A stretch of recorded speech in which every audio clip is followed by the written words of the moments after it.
Welcome to Inquiring Minds. I'm Steve Harper. With me, as always, is my amazing co-host Donna Carlin. Donna, how are you doing today?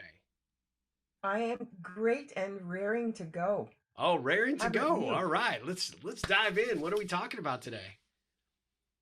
So, I was thinking everything starts and ends with our minds. How we think, view the world and ourselves in it. And Yeah, then I was taking notes before we got on this because, of course, my mind never shuts down. So I'm no, saying to myself, well, we could rationalize our behaviors or change them for the better. How do we think about what our options are? We hmm could strive for more and always measure ourselves against other people. Again, why do you try to be someone else? Be you because the world needs you. yeah, Or we could want less and be happier, or strive for more, and compete for that, higher level of stuff and status and everything yeah, else. Um, and bottom line, we can compare ourselves to others, what they have, what they do, who they are, all of that stuff. Or we could compare ourselves against us, who we were yesterday, so we could be better today. yeah. That's And that's it a all heavy starts topic. with, yeah, how we think, right? It's Yes. all about how we think, how we view success, what we view as good or bad, um, what we invite in when it comes to options, opportunities, points of view. We could always, have tunnel vision and say, I'm going to hold my point and absolutely be true to my values, whatever, story, um, system you use in order to move forward. Or you could be a clean sheet of paper and say, what am I not knowing? What am I not seeing? Um, what's great just now? What's perfect when it isn't? Like our minds are what takes us on a path towards joy, success, based on what we view as successful, right? It's all in our heads. Yeah, It absolutely. is, Well, it's a heavy topic, sure. It really is, because it's asking ourselves, how do we think? yeah, I mean, I think it's a really interesting perspective because I don't know that we ever stop to actually really look at that, right? Take a step back and actually, how am I thinking? What am I thinking? What's guiding and directing my thinking, and that piece of just sort of looking at it from almost an exterior perspective, so that you make sure that you're being as effective and useful as you possibly can. And I think we have this tendency, and look at it in today's world where there's so much distraction and so much being thrown at us at a given time, that we sort of ebb and flow with whatever those circumstances are, rather than literally stopping. And I was thinking about, relative to some of the conversations we've had in the past, about asking those questions, taking a moment, pausing. What do I really think about this before I open my mouth? What is my what is my take? What is my perception of what's occurring in front of me, or what the meeting or conversation is that's evolving in front of me? And rather than just communicate for the sake of communicating, really putting some mindful thought behind the words that you do ultimately want to share. And I think we have this tendency to sort of have the knee jerk reaction in almost every circumstance, that we're not really going through and looking at the filter by which we're putting these thoughts, let alone and how that gets communicated into our words. Absolutely. And it's about asking ourselves the question, what am I not seeing? What am I not paying attention to? What if there was a different judgment to this? I'm uh, doing some work with a bunch of clients who are absolutely prejudging people based on a conversation that they got third hand. It's unbelievable. And then they make all these determinations and judgments that the people are good or bad, or whatever. And I go, what if there was something else to this that you don't know about? Oh, what if they had a reason for doing what they did or saying what they did? Yeah. Well, I can't imagine what it could be. And my response is, exactly. So, where's the conversation happening? Like, why not reach out to that individual to say, is there something more going on that I'm not aware of? because there was a disconnect for me. Verify rather than judge. Yeah. I always say, what aren't you seeing? What aren't you paying attention to? And what if there was a whole other side to this coin? Might Yeah. you act differently? And they look at me like, why are you asking me all these difficult questions? Because I want them to broaden their thinking. Everything Sure. starts with your mind. If you have a more open mind, you will have different options. Well, the interesting thing you said that they responded to what I couldn't imagine what that is. Well, yes, that's part of the problem, right? At the end of the Exactly. day, did you take the time to actually reconsider any other possibilities in this situation? Or just like I said, the knee jerk reaction is automatically just, you jump to conclusions and that dictates how you respond or react or perform. And I think that it's interesting. So in the instance of this situation where you're working with this client, what do you do to give them the skills to recognize in the moment that before they open their mouth or they make a prejudgment or automatically tell the story that their ego wants to tell them, oh, they're talking about you again, behind closed doors, and you know what that means, they're all these things that we leap to because our imagination is, when it's untamed, can just go nuts and work against us. So, what do you do to help them stop in the moment and recognize? I mean, the questions are certainly good, but sometimes you also have to be reminded, oh, wait a sec, this situation, I need to ask that question that Donna suggested. So, do you have a tool or a strategy or idea in terms of how you suggest your clients go about doing that? You always start with what you don't know, not what you do. There's always so much more to a situation, a conversation, someone's words that isn't evident. And so ask for more. You might still have the same determination, the same judgment. However, ask for more. It's help me understand. Take me through this. Is there more to this that I'm not aware of? And if so, could you fill me in? Or could you at least give me a heads up that there is something more if you can't fill me in? So Sure. at least I know there's a piece to this that I don't know. It applies right across the board. You made a really good point about your imagination goes wild. We tend to judge things based on our worst experiences, not our best. Yeah. Isn't that funny how that That's happens?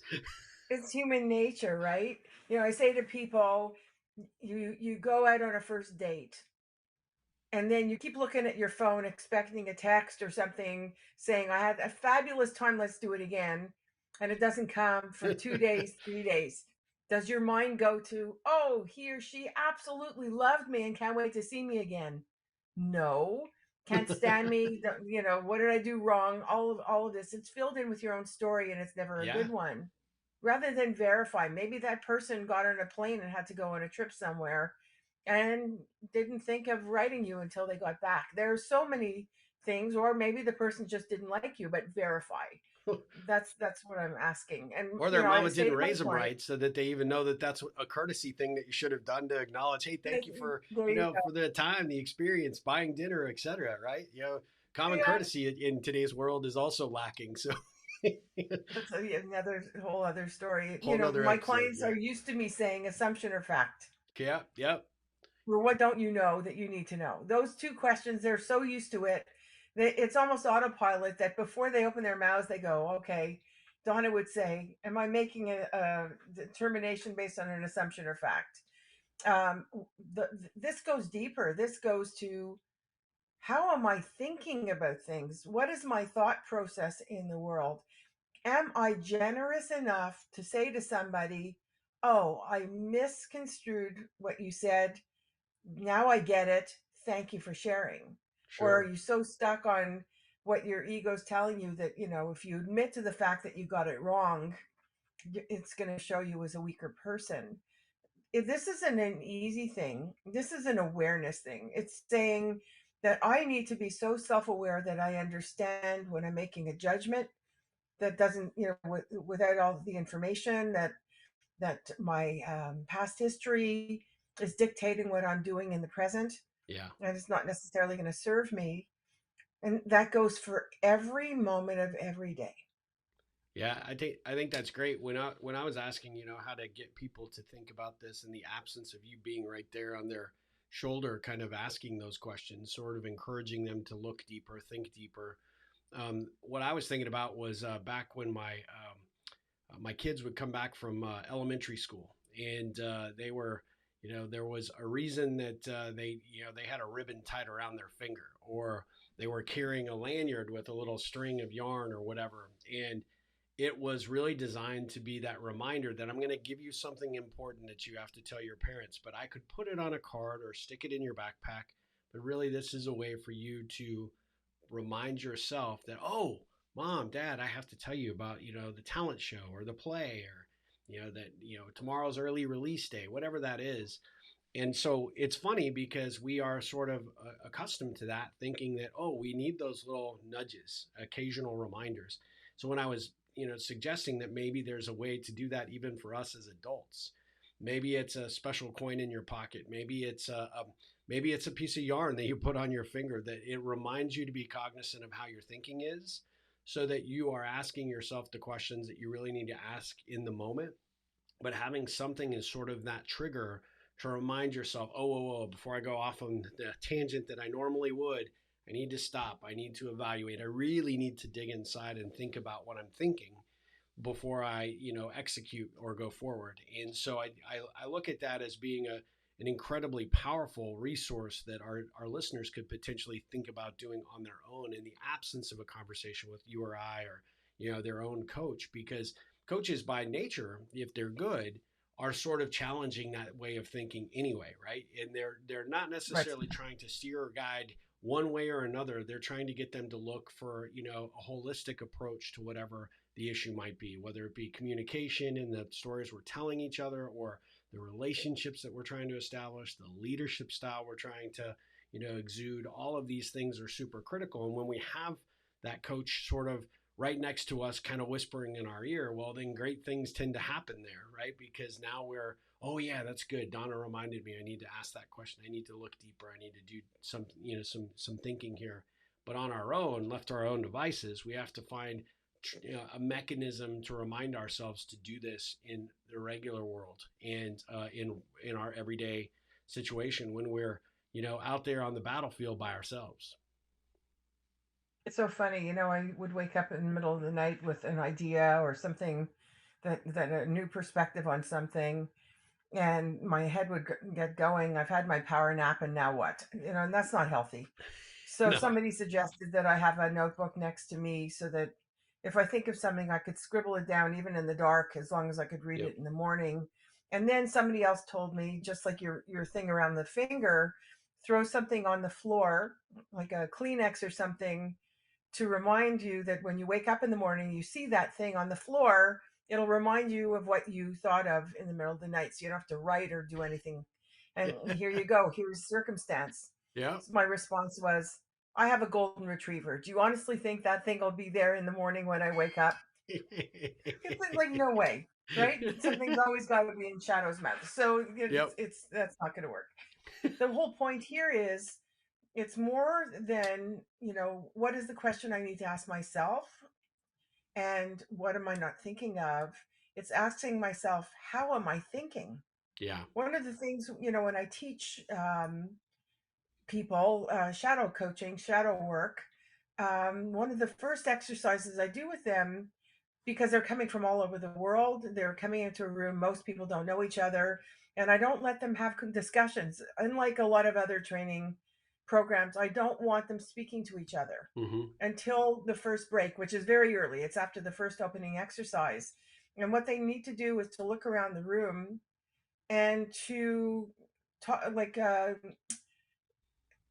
record their first impressions about the other people in the room. And I want them to be so self-aware of how they think, because they're going to look at people, and some are going to make them curious. Some are, they're going to say, I know that person's story, I know where they come from, I know their financial status, all of this because of how they're dressed, the instantaneous judgments that we make when we look at people. Yeah. And then I have an exercise where they actually have a moment or two to get to know the people in the room. And every single time their judgments have been totally wrong. Yep. Yep. It's because of preconceived ideas and everything else. And I say everything comes from how you think. So if you think this, your conversation with them is going to be filtered through that. What if you were wrong? What if it had nothing to do with what your preconceived ideas were of that individual? That's what happens at work. That's what happens in our home life. We expect people to play certain roles the way we want them, not necessarily how they're going to Yep. share, themselves with the rest of the world. And I wonder, um, do we ever take the time to ask ourselves, how do we think? What is our mindset? What is influencing our mindset? And is it the right influence, especially Yeah. now with social media and all this misinformation that's being thrown out there?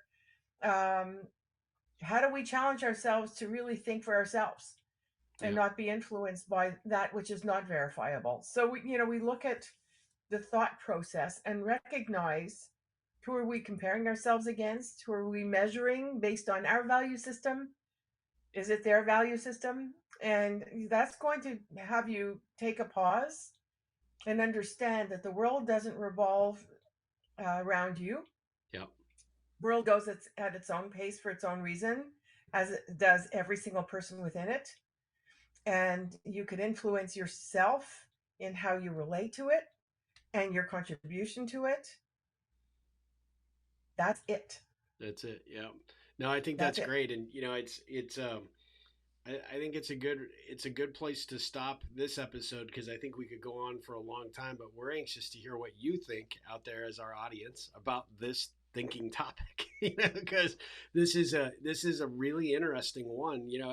As we've said before, right? In this show, our goal is with these conversations, with these questions we put forward, these topics, is to really do change your perspective and get you to look at and examine for yourself how you perceive what we're putting on the table, because this alone I think will have several people, including myself, going, hey, look, I need to be more cognizant of this. I need to be a little bit more intentional, and I need to find those abilities and skills to refine my approach to how I go about thinking, and really where what I'm allowing into my mind, and what I'm allowing out through my mouth, right? And not just be on autopilot, but to ask yourselves those questions that you put forward, and they're great questions, hugely powerful when you are willing to take the time to stop and really allow yourself to think about them, and then ask yourself to be honest with yourself about your answers to those questions. So,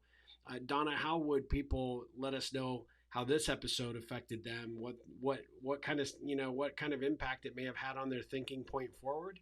And of course, offer up any other areas of topics that they would like us to cover at a future Inquiring Minds episode. Well, join us on our Facebook group, Inquiring Minds with Donna Carlin and Steve Harper. I would love to hear if you ask yourself the question, how do I think about, and then you fill in the blank, and whether or not this episode brought you awareness of how your default thinking affects your life. That would be really fascinating. Also, let us know what you'd like us to discuss in future and how any of our previous episodes have influenced or impacted you in some way. We would really love to hear. And Absolutely. you have access to our social media, all of our social media through our website. Steve's at ripplecentral.com. I'm at Donna Carlin with a K.com. And let us know even privately what you would like to hear us discuss, or if there's anything we could help you address personally. Absolutely. Well, Donna, I know I am thinking one thing, which is this is awesome to do this show with you, and I'm so grateful for the opportunity to have these conversations, and I can't wait till we're back with another episode of Inquiring Minds. Me too. You have a great day. You as well. Take care.